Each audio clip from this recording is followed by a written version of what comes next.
So for today's vlog, ito ang vlog ko. Gagawa tayo ng graham ngayon at tuturo ko sa inyo kung paano gumawa ng graham ngayon.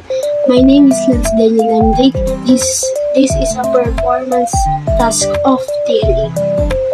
So ang mga gagamitin natin ngayon ay ito, ang tropical fruit.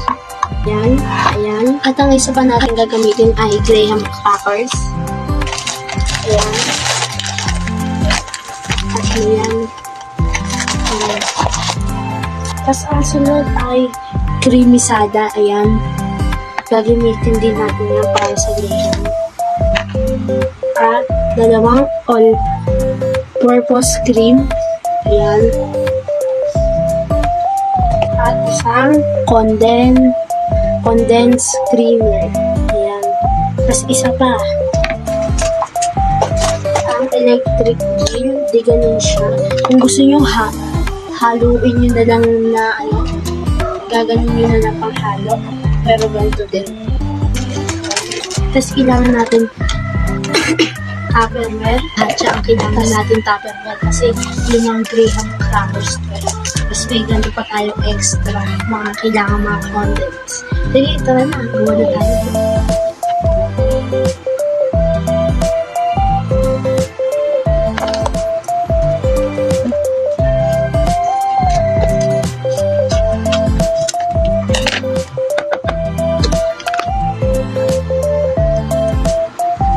At ang sunod natin ay cream sada.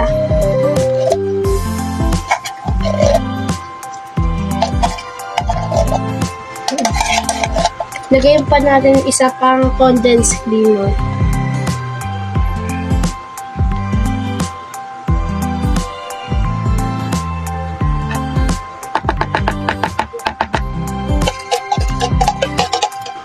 I-mix na po natin siya.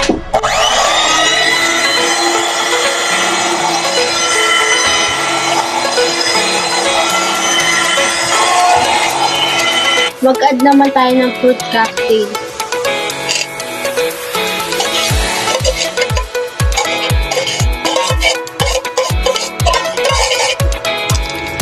Bubukas naman tayo ng graham cracker.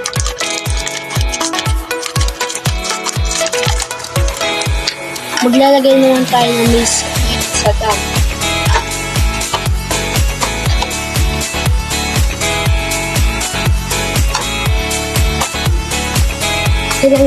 Maglalagay naman tayo ng creamer pati condensed na mix na.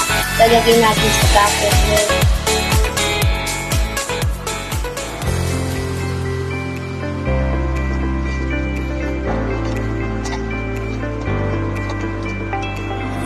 Maglalagay naman tayo dito sa tupperware ng fruit cocktail.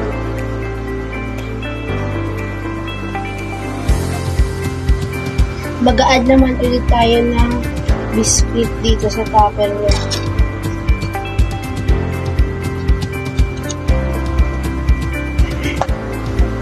Maglalagay naman ulit tayo ng condensed pati creamer. Kalat natin.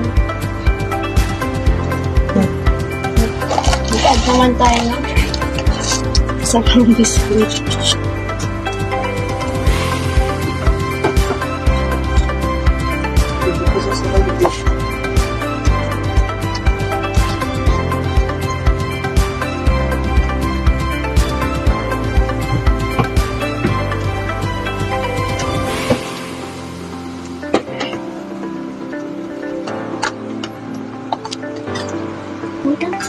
Guys, meron pala ako dito ng sprinkle.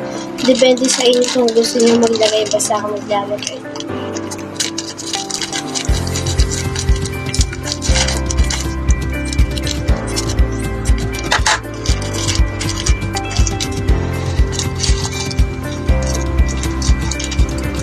Guys, ito yung aking ginawang graham with toppings.